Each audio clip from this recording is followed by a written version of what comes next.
Dan tiba-tiba gue dengar suara gamelan. Itu suaranya jelas banget gitu.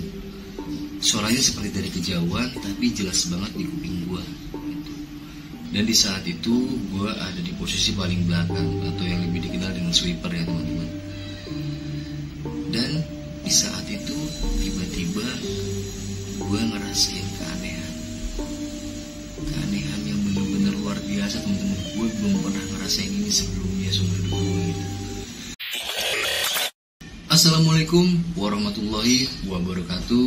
Kembali lagi bersama gue Wahyu di segmen Mountain Ghost Stories. Pada kesempatan kali ini gue tidak akan menghadirkan narasumber, akan tetapi gue akan menceritakan pengalaman gue pribadi saat gue melakukan pendakian gunung di Gunung Lawu via Candi bersama 3 kawan gue di awal tahun 2020 sebelum wabah COVID-19 melanda kita semua ya teman-teman. Jadi pada pendakian saat itu gue ngalamin beberapa kejadian yang gak akan pernah bisa gue lupain seumur hidup gue. Dan sampai sekarang pun masih kebayang jelas betapa mencekamnya kejadian di saat itu. Oke teman-teman semua, sebelum kita masuk ke cerita selengkapnya, jika nantinya teman-teman semua suka sama video ini, monggo silahkan di like dan di share sebanyak-banyaknya. Besar harapan gue semoga teman-teman semua bisa bantu support channel kita dengan menekan tombol subscribe dan mengaktifkan notifikasi loncengnya supaya teman-teman semua bisa dapat update video terbaru dari channel kita. Gak lupa juga gue pengen ngucapin terima kasih banyak, thank you very much buat teman-teman yang udah selalu support channel kita selama ini. Semoga teman-teman semua selalu diberikan kesehatan, dimurahkan rezekinya, dimudahkan segala urusannya, dan semoga teman-teman semua selalu dalam perlindungan Tuhan Yang Maha Esa. Oke, buat teman-teman yang baru aja mampir di channel kita, semoga teman-teman semua bisa tetap stay dan suka sama video-video kita. Buat teman-teman yang penasaran sama cerita selengkapnya seperti apa, stay tune.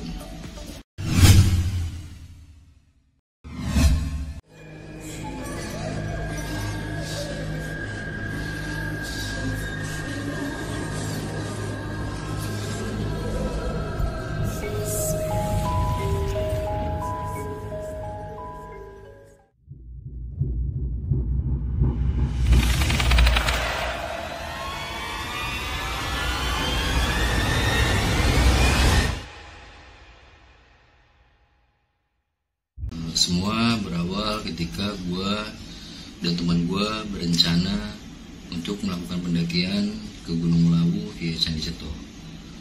Pada saat itu kita semua kumpul untuk diskusi masalah pendakian, teknisnya seperti apa.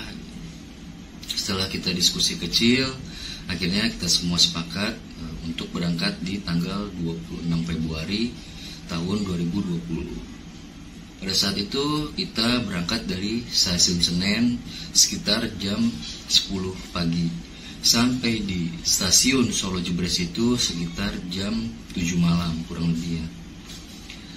Sampai di stasiun Solo Jebres kita mutusin buat makan dulu. Kita keluar dari stasiun, kita cari-cari angkringan. Setelah kita ketemu angkringan, kita makan, kita ngobrol-ngobrol kecil sambil diskusi planningnya kita mau naik apa nih selanjutnya untuk menuju base camp Candi Ceto. Kita makan, setelah kita makan kita balik lagi ke stasiun. Pas sampai di stasiun tiba-tiba ada mas-mas gondrong nih nyamperin kita. Dia nanya begini, "Mas mau kemana?" gitu. "Kita mau ke Candi Ceto mas, mau ke Gunung Lawu." "Berapa orang?" 4 orang aja ini. "Ya mas, kita 4 orang doang." Akhirnya dia ngomong, "Ayo saya bersedia buat nganterin, mobil saya Avanza jadi cukup kalau cuma 4 orang doang." Oke, kita negosiasi kecil. Setelah deal sesuai dengan kesepakatan bersama, kita lanjut jalan menuju base camp Candi Ceto. Di tengah perjalanan ini kita sempetin dulu buat mampir ke minimarket untuk belanja beberapa logistik. Di situ kita ngobrol-ngobrol lagi sama Mas Gondrongnya juga, kita ngerokok. Setelah selesai belanja, kita lanjut lagi jalan menuju base camp Candi Cito. Akhirnya sampai juga kita di base camp Candi Cito, yaitu namanya base camp Barokah. Nah, menurut Mas Gondrong ini base camp Barokah ini rekomen, karena kan kita juga masih awam ya, masih belum tahu kita mau di base camp mana. Sebenarnya sih kita mah nggak masalah di base camp mana aja, yang penting kita bisa istirahat, bisa beres-beres, bisa rapi-rapi. Tapi setelah gue rasain ya, memang base camp Barokah ini rekomen banget buat nantinya teman-teman kalau mau ke Lawu. Rekomen base camp Barokah, nyaman, tempatnya nyaman, parkirannya luas, view-nya bagus. Baru di base camp aja view-nya udah bagus banget gitu. Dan orang-orangnya juga ramah-ramah. Untuk makanan juga normal ya, itu masih terjangkau. Singkat cerita, kita sampai di base camp Barokah itu sekitar jam 8 malam. Kita beres-beres, kita mandi, kita makan dulu, setelah itu kita tidur. Keesokan harinya kita bangun jam 5 pagi, sholat subuh, kita sarapan, kita packing ulang, repacking untuk siap-siap berangkat. Start dari base camp itu sekitar jam 8. Kurang lebih dari base camp Barokah itu menuju pos induk itu 10-15 menit. Setelah sampai di pos induk, kita kemudian melakukan registrasi. Kita diminta identitas diri, kemudian kita diminta nomor telepon orang terdekat. Tujuannya jelas ya, supaya mempermudah jika nantinya amit-amit terjadi sesuatu sama kita gitu kan. Dan setelah itu kita di brief kecil sama pihak base camp, sama ranger. Ada beberapa yang gue notice gitu ketika ranger ini menyampaikan beberapa aturan. Yang pertama yang gue notice itu mengenai mereka tidak merekomendasikan untuk mendirikan tenda di pos 4. Karena menurut mereka di pos 4 ini lahannya cukup kecil ya, terbatas space-nya gitu. Dan kemudian mereka juga menyampaikan jika nantinya kita sampai di Pasar Dieng, kalau terjadi kabut, usahakan untuk tidak melanjutkan perjalanan. Dan sebisa mungkin kita record ketika kita sampai di Pasar Dieng. Tujuannya supaya ketika kita kembali, kita nggak tersesat. Nah, setelah kita selesai briefing, kita diberikan peta pendakian berupa kertas fotokopi. Sebelum kita melakukan perjalanan, seperti biasa ya, di situ kita melakukan doa terlebih dahulu. Setelah selesai berdoa, kita lanjut jalan-jalan menuju pos 1. Kurang lebih 10-15 menit dari pos induk kita sampai di Candi Ketek. Di Candi Ketek ini kita sempetin buat ambil footage, foto, video dan sebagainya. Setelah kita mengambil footage, kita lanjut jalan menuju pos 1. Kita jalan-jalan kurang lebih 40-45 menit kita sampai di pos 1. Kalau nggak salah itu namanya Mbah Beranti. Di situ di pos 1 kita mutusin buat istirahat dulu. Kita istirahat, di situ kita ngobrol-ngobrol, kita ngerokok, ngopi. Nah, di situ juga kita ketemu sama beberapa pendaki. Setelah selesai rehat, kita lanjut lagi jalan menuju pos 2. Kita jalan-jalan kurang lebih 40-45 menit kita sampai di pos 2. Dan vegetasi dari pos 1 sampai pos 2 ini sudah mulai rapat ya teman-teman, didominasi sama pohon-pohon besar. Sampai di pos 2 kita mutusin juga buat istirahat. Dan di pos 2 ini ada pohon besar yang konon katanya disakralkan sama penduduk setempat. Dan pohon besar itu dililit kain putih. Dan sekarang pohon itu sayangnya udah tumbang ya teman-teman, jadi udah nggak ada. Nah, di pos 2 itu kita mutusin buat istirahat, kita ngopi, kita ngerokok, ngobrol-ngobrol. Di sana juga kita ketemu sama pendaki-pendaki lain. Setelah selesai rehat, kita lanjut lagi jalan menuju pos 3. Kita jalan-jalan kurang lebih 1,5 jam kita sampai di pos 3. Sampai di pos 3 ini kita mutusin buat istirahat agak lama ya. Karena di pos 3 ini ada sumber mata air yang berlimpah gitu. Jadi kita mutusin buat istirahat agak lama di sini. Nah, kebetulan sebelum kita sampai shelter pos 3 itu tiba-tiba hujan turun deras. Kita masuk ke dalam shelter, kita buka nesting, kita merokok, ngopi, dan di dalam shelter itu ada 3 rombongan. Yang pertama rombongan gua, yang kedua rombongan dari Tangerang. Mereka berjumlah 5 orang, 4 orang dewasa, 1 anak kecil, semuanya cowok. Dan rombongan ketiga ini rombongan asal Klaten, terdiri dari 4 orang, 3 cowok, 1 cewek. Nah, di shelter itu, di shelter pos 3 kita ada 3 rombongan. Sampai jam 3 kita tunggu, hujannya belum berhenti juga, teman-teman.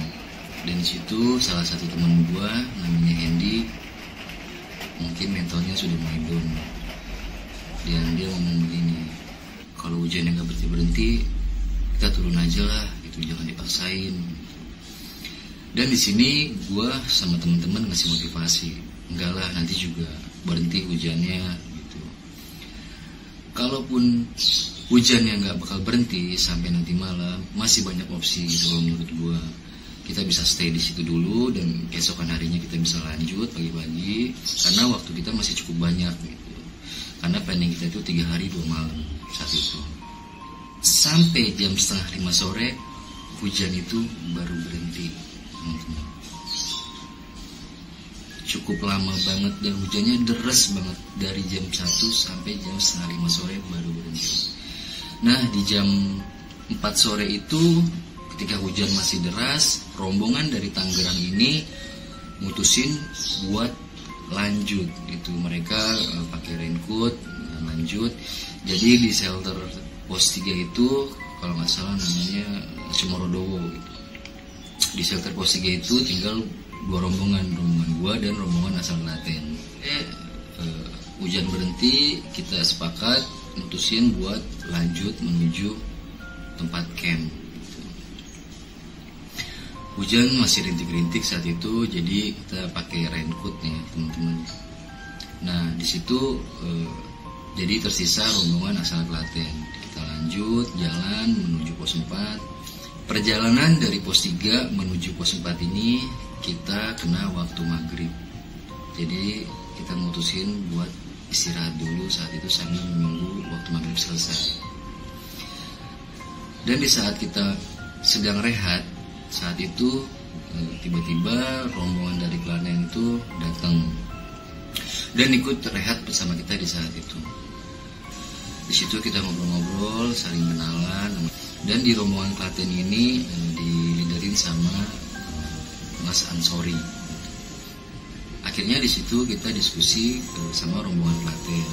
Di situ kita semua sepakat mutusin buat jalan bareng sampai menuju tempat camp. Kan kita juga pasti kena malam gitu, jadi supaya suasananya juga nggak iseng, jadi nggak terlalu sepi-sepi banget lah gitu. Singkat cerita, kita jalan menuju pos 4. Dan menurut gua Lawu via Candi Cito ini, perjalanan dari pos 3 menuju pos 4 ini treknya lumayan luar biasa ya teman-teman, sangat menguras tenaga banget karena terlalu vertikal gitu kan. Di tengah perjalanan dari pos 3 menuju pos 4, akhirnya kita ketemu sama rombongan asal Tangerang.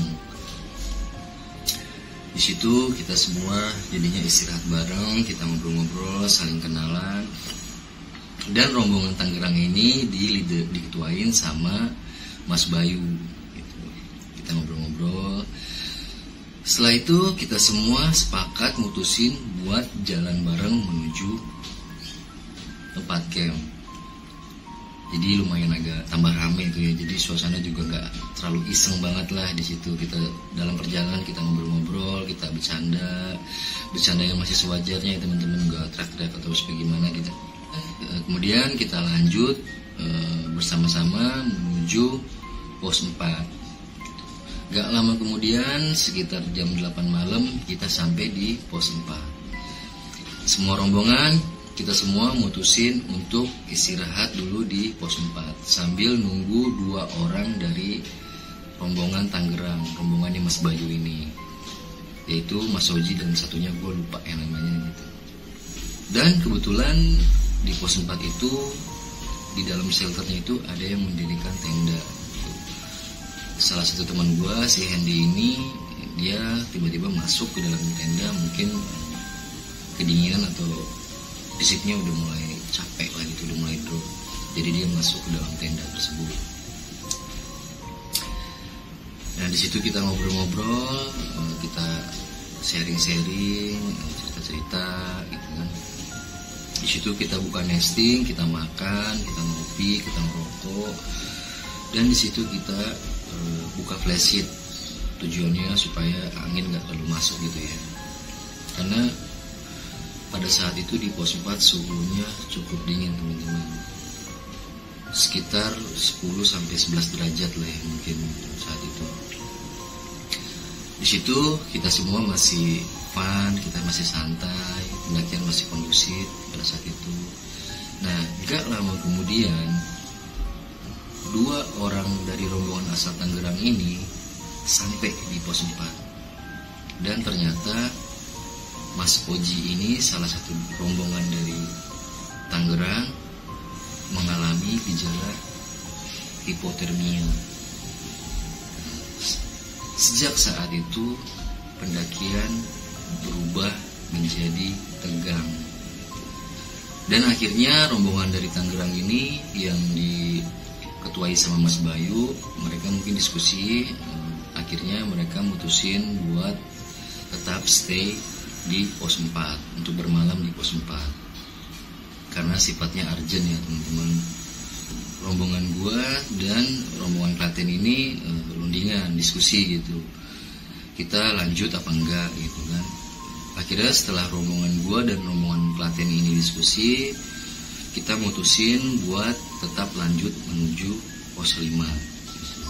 Oke, di situ kita prepare, dan di situ kan di dalam shelter itu masih ada kawan gue yang namanya Hendy itu tidur di dalam shelter pos 4 itu.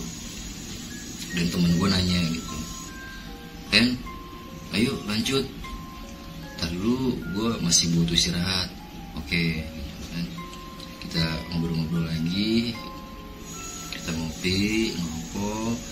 Gak lama kemudian kita tanya lagi nih ke Hendy gitu, Hen, bagaimana, ayo lanjut gak?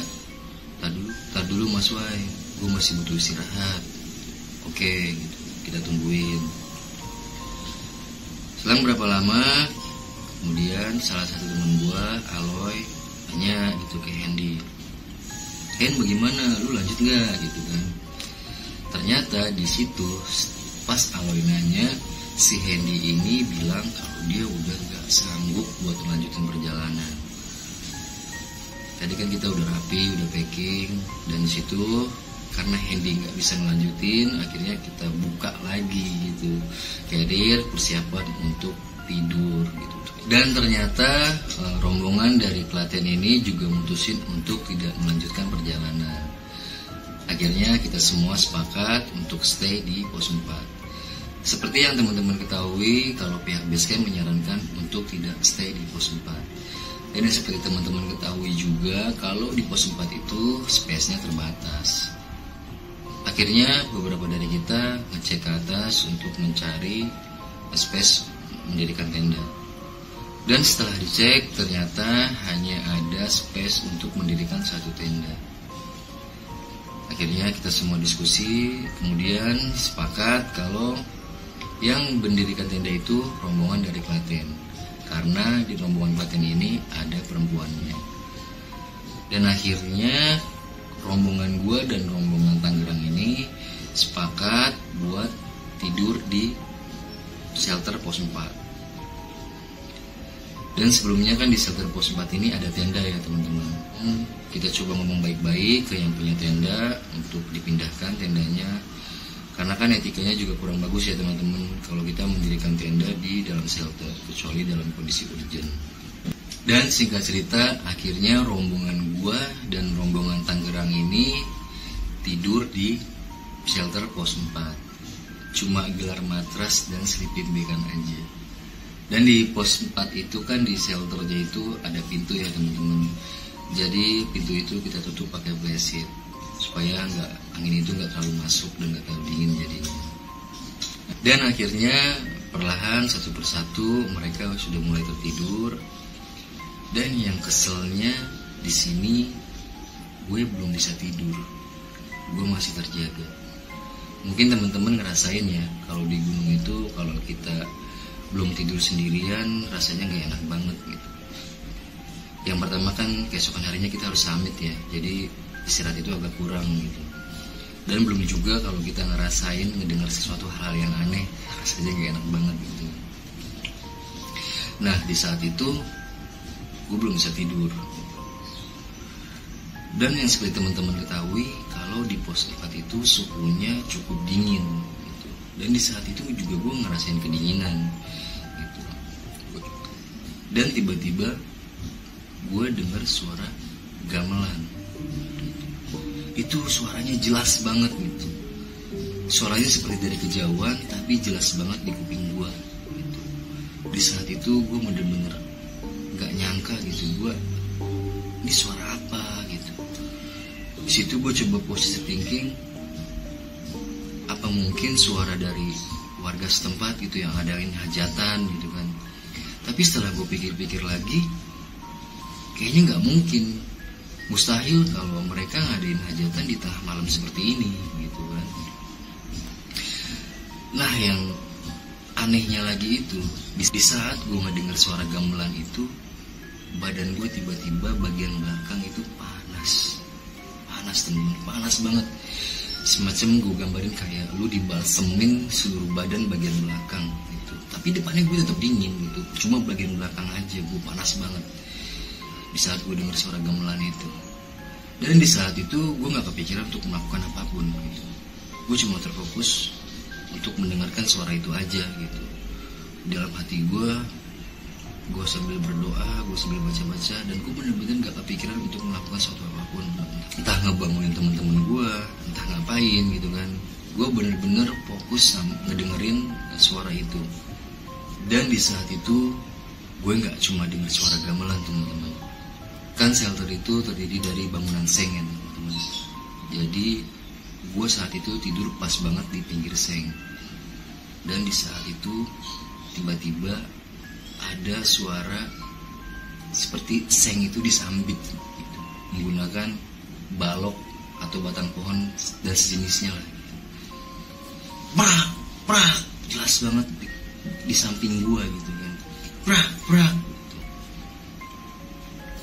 Itu terjadi berkali-kali teman-teman. Dan setelah itu gue juga nggak dengar suara kuda. Tapi bukan kuda yang jalan ya teman-teman, kincing-kincing itu, tapi kuda yang pratak gitu, kuda yang jalan di tempat gitu. Itu gue dengar berkali-kali, suaranya barengan, gamelan, suara seng disambit, dan suara kuda gitu. Itu selama gue ngedengerin 3 suara itu, badan gue panas bagian belakangnya. Dan di situ gue bener-bener nggak nyangka gue ngalamin hal yang seperti itu. Ini suara apa? Di situ gue bener-bener nggak percaya gue bisa ngalamin hal yang seperti itu gitu. Ternyata ada gitu. Dan ternyata gue dengar sendiri, gue ngerasain sendiri. Dan gak lama kemudian akhirnya gue tertidur juga. Keesokan harinya gue bangun. Kita bangun sekitar jam 8 pagi. Kita masak-masak, kita makan. Dan di saat itu ternyata rombongan dari Tangerang dan Klaten udah nggak ada, mereka udah lanjut duluan. Kita makan-makan, kita siapin perbekalan untuk summit, kita taruh carrier kita di shelter pos 4, kita tutupin plastik. Dan di situ gue masih keep ya teman-teman kejadian di malam itu. Kemudian kita jalan menuju pos 5 ya teman-teman. Dari pos 4 menuju pos 5 ini vegetasinya udah mulai kebuka ya teman-teman. Didominasi sama pohon-pohon kecil gitu. Singkat cerita kurang lebih 1-1,5 jam akhirnya kita sampai di pos 5. Sampai di pos 5 ini batas vegetasi antara hutan dan sabana Di situ teman gue Hardi happy ya, seneng banget karena itu pengalaman pertama kalinya dia melihat sabana di gunung gitu. Di situ dia teriak-teriak gitu, saking excitednya ya. Entah kenapa di saat itu, pas di saat dia teriak-teriak, yang tadinya kondisinya cerah, tiba-tiba kabut, dan kabutnya pekat teman-teman. Dan di saat dia bilang, alhamdulillah, syukur, inilah ciptaanmu ya Allah, sambil teriak-teriak, dan tiba-tiba kemudian kabut itu hilang lagi gitu. Mantap. Bray, kayak jawin dong, Bray. Jawin mana jawin? Bray, jawin ya. Wow, Bray. Gila keindahan Allah, Bray.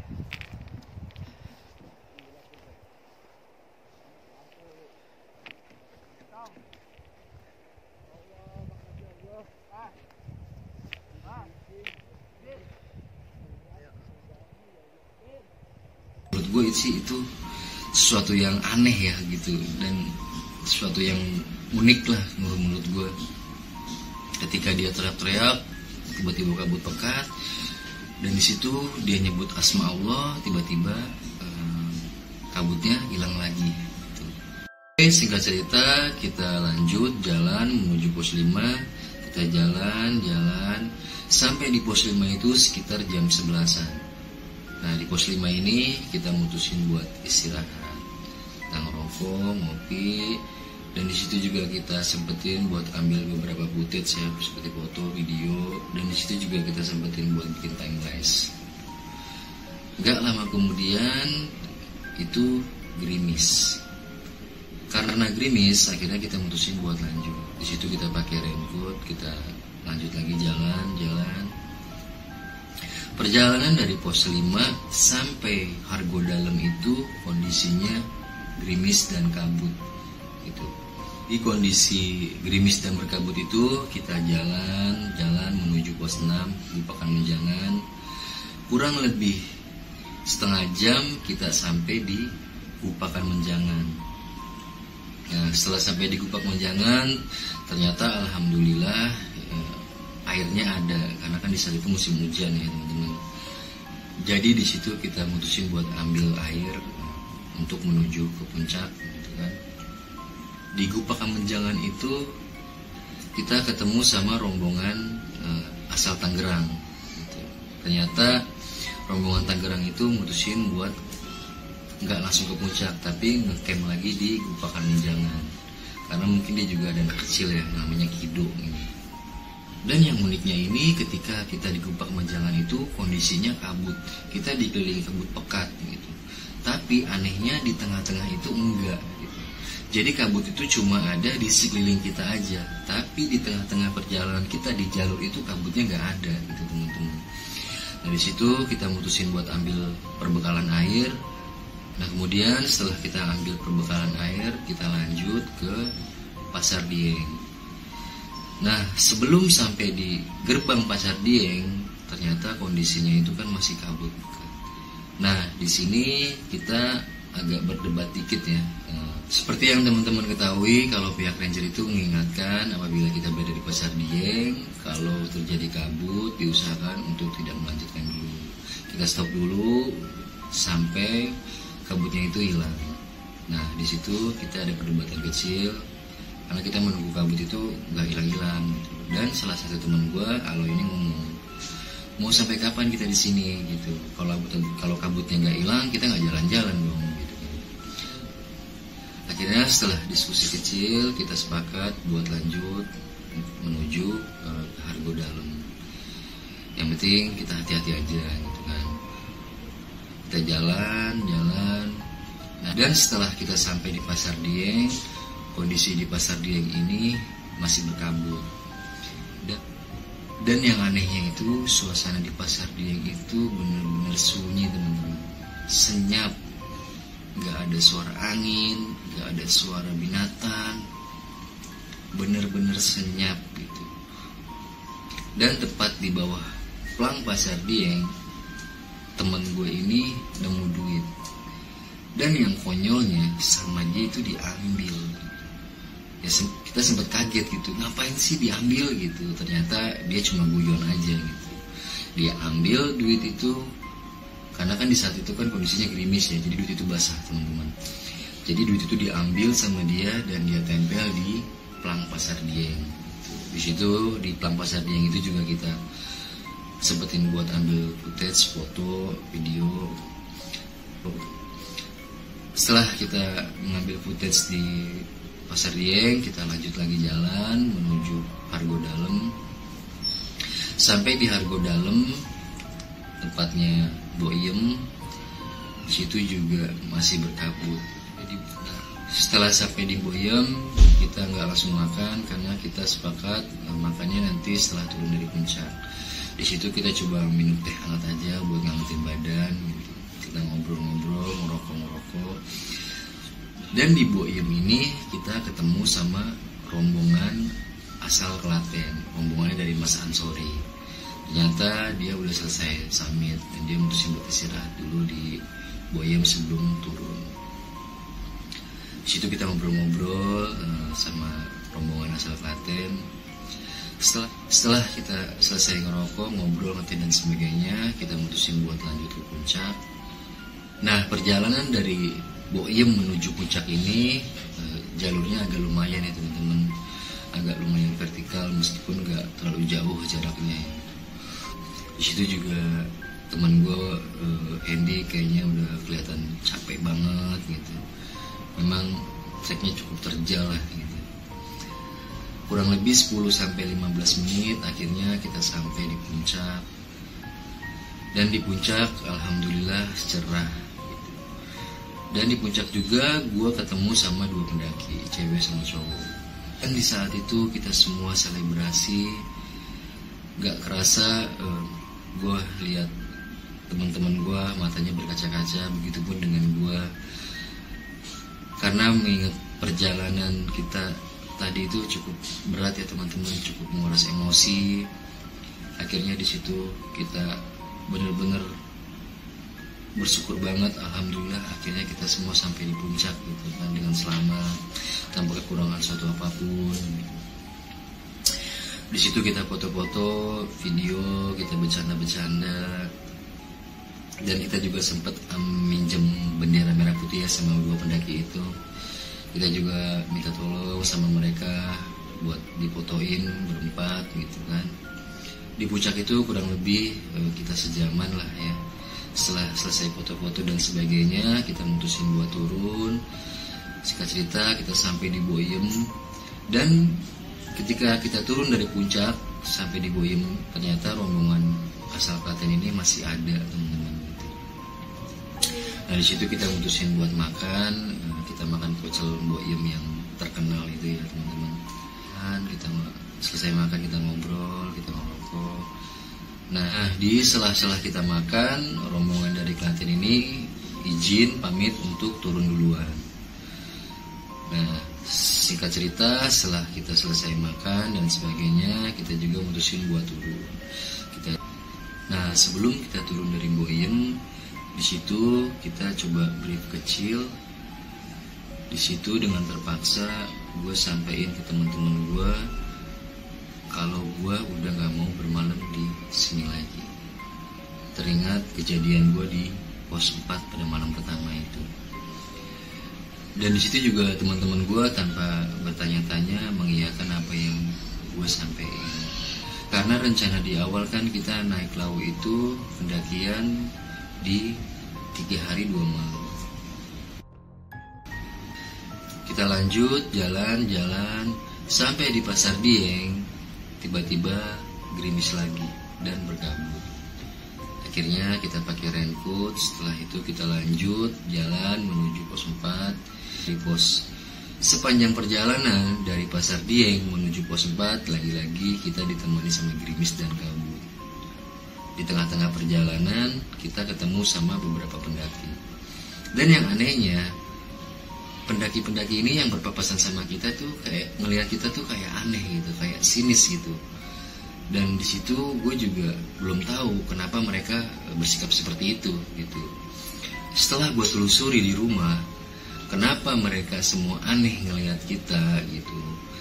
Di saat itu, jujur teman-teman, kita belum tahu kalau di Gunung Lawu itu ada mitos pantangan menggunakan atribut berwarna hijau gitu.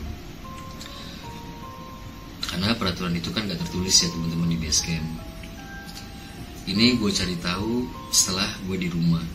Jadi ternyata pendaki-pendaki itu aneh ngeliat kita karena kita menggunakan raincoat warna hijau teman-teman di saat itu. Dan itu gue baru tahu ketika gue di rumah. Pantesan mereka ngeliat kita tuh seperti aneh gitu. Terkait mengenai apa yang gue dengar di pos 4 malam itu, akhirnya gue coba cari tahu di rumah. Akhirnya setelah di rumah gue coba cari tahu, gue coba baca-baca artikel di sosial media dan sebagainya mengenai suara gamelan di Gunung Lawu. Perjalanan dari pos 4 menuju pos 3 ini kita ketemu lagi sama rombongan dari rombongannya Mas Ansori. Nah setelah itu kita mutusin buat turun bareng-bareng lagi gitu sampai base camp. Nah akhirnya kita sepakat buat turun bareng-bareng lagi sampai base camp. Nah di saat itu perjalanan dari pos 4 menuju pos 3 lagi-lagi kita kena waktu maghrib. Kita mutusin buat istirahat dulu sambil nunggu waktu maghrib selesai. Kita ngobrol-ngobrol, kita ngerokok. Setelah kita selesai istirahat, kita mutusin buat lanjut lagi jalan menuju pos 3. Kita jalan. Dan perjalanan dari pos 4 menuju pos 3 itu kita nggak ketemu pendaki lain selain rombongan kita berdua ya. Nah, sampai di pos 3 itu sekitar jam 7 malam. Nah, di saat itu kita mutusin buat istirahat. Dan di saat itu, entah itu perasaan gua aja atau halusinasi gua, di situ gue buang air kecil di samping shelter pos 3. Di saat gue buang air kecil, itu tiba-tiba gue dengar suara itu tepat di belakang gue teman-teman. Dan spontan gue nengok ke belakang gitu. Aduh, suara apa ya gitu kan. Dari situ gue coba untuk tetap positive thinking, mungkin ini halusinasi gue atau bagaimana karena gue udah kecapean gitu kan. Kondisinya juga malam gitu. Setelah kita selesai istirahat, kita mutusin buat lanjut lagi jalan menuju pos 2. Si Hardi ini naik ke Gunung Lawu itu dia bekas operasi teman-teman. Jadi dia bekas kecelakaan dan ada operasian di bagian jempolnya. Jadi jempolnya itu ada pen gitu. Jika cerita kita lanjut jalan menuju pos 2. Lagi dan lagi perjalanan dari pos 3 menuju pos 2 kita nggak ketemu pendaki sama sekali. Dan di saat itu gue ada di posisi paling belakang atau yang lebih dikenal dengan sweeper ya teman-teman.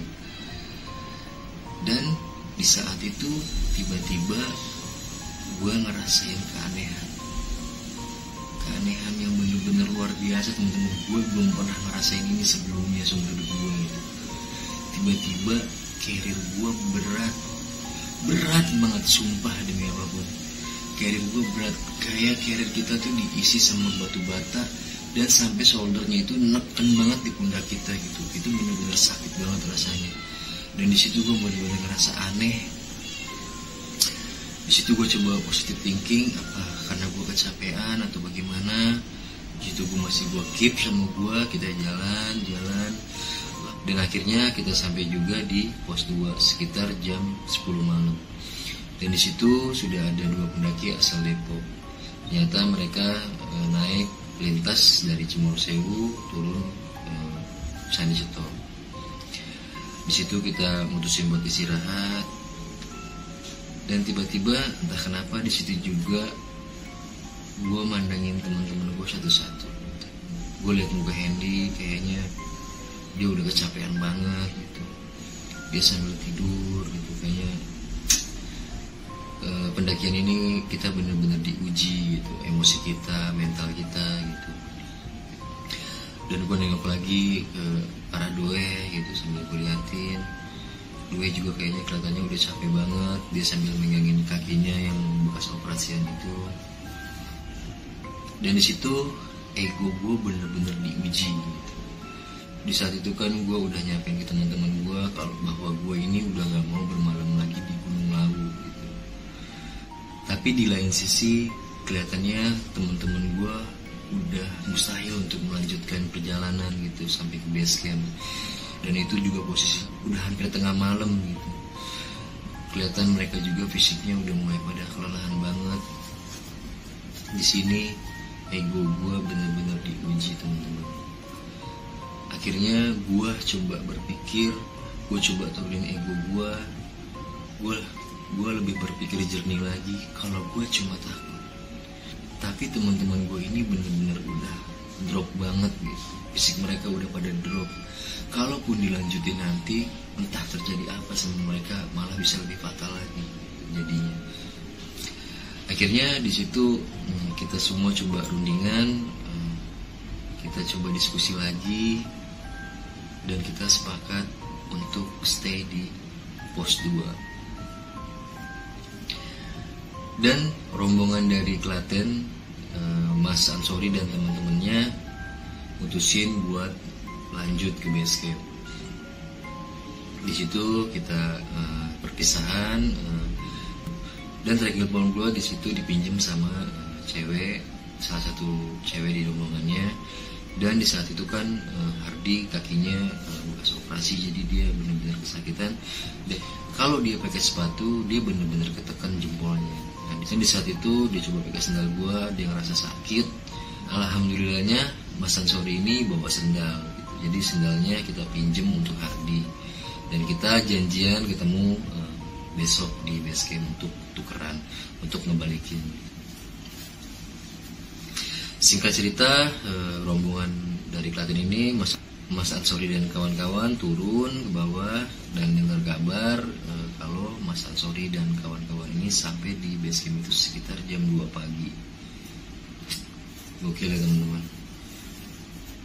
Nah, di shelter pos 2 ini itu agak kebuka ya teman-teman, depannya plong gitu, dan depannya itu langsung tempat menaruh sajen seperti kandang burung gitu, kurang lebih bentuknya. Nah di situ kita lagi-lagi nggak nenda, jadi kita gelar matras sleeping bag kan lagi aja seperti waktu pertama kali di pos 4. Di situ Hardi sama Hendy mungkin karena mereka udah benar-benar kecapean, jadi mereka langsung tidur. Dan gue sama Aloy mutusin buat masak dulu gitu. Kita masak, ngobrol-ngobrol santai. Dan setelah makanan jadi, akhirnya kita bangunin Hendy sama Hardi. Karena bagaimanapun perut kita sama gitu. Gue lapar, mereka pun lapar gitu. Jadi mereka kita bangunin gitu. Setelah bangun kita makan. Setelah makan, kemudian Hendy dan Hardi lanjut untuk tidur lagi. Dan Hendy dan Hardi lanjut tidur lagi. Gue sama Aloy itu sempat ngobrol-ngobrol sebentar, ngerokok. Kemudian kita bongkar tenda, kita ambil outernya aja untuk menutup shelter supaya angin gak terlalu masuk ya teman-teman. Dan supaya gak terlalu iseng juga karena depannya itu kan langsung plong gitu. Nah, singkat cerita, di malam itu kita di pos 2, kita perlahan-lahan, dan gue sempat ngomong gitu sama Aloy, Loy lu jangan tidur duluan ya, tunggu gue tidur gitu. Dan seenggaknya ya ternyata lagi-lagi gitu, gue tidur paling belakangan di pos 2 itu di dalam shelter, ternyata Aloy udah tidur duluan. Dan ada kejadian unik gitu. Di saat itu kan gue tidur itu bener-bener gue tutupin semua sleeping bag sampai muka, cuma gue sisain mata aja gitu. Dan kejadian yang uniknya itu unik dan lucu sih kalau menurut gue. Jadi di saat itu kan gue masih melek gitu, tiba-tiba tanpa sengaja gue pandang-pandangan sama anak Depok itu gitu. Dan anak Depok itu juga tidur disisain matanya doang, jadi gue bener-bener pandang-pandangan mata sama mata gitu kan. Nah situ salah satu kejadian uniknya lah. Gak lama kemudian kita semua tidur, dan alhamdulillah pada malam itu gak terjadi apa-apa, semua aman-aman aja. Esokan harinya kita bangun jam 5 pagi, kita sholat subuh, kita lanjut turun, alhamdulillah kita semua sampai ke base camp dengan selamat. Di situ kita benar-benar senang banget. Setelah sampai base camp kita mandi, beres-beres, rapi-rapi. Setelah itu kita makan.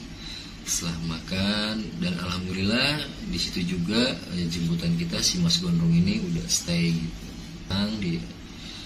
Setelah selesai semuanya, akhirnya kita naik mobil, kita diantar sama Mas Gondrong sampai stasiun Solo Jebres. Kita sampai rumah dengan selamat, alhamdulillah, tanpa kekurangan suatu apapun.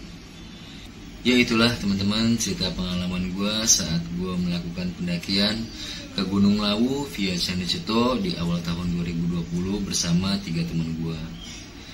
Dan sekali lagi cerita pengalaman gue ini tidak bermaksud bertujuan untuk menakut-nakuti teman-teman semua, apalagi memberikan sugesti negatif. Semoga teman-teman semua bisa ambil pembelajaran dari kejadian yang gue alami ini. Besar harapan gue, semoga teman-teman semua setelah menonton video ini bisa lebih waspada dan lebih safety lagi saat melakukan kegiatan di alam terbuka, khususnya pendakian gunung, dari gangguan internal, eksternal maupun astral. Sejatinya segala sesuatu itu terjadi karena ada sebab dan akibat. Oke, mungkin itu aja, kurang lebihnya mohon maaf.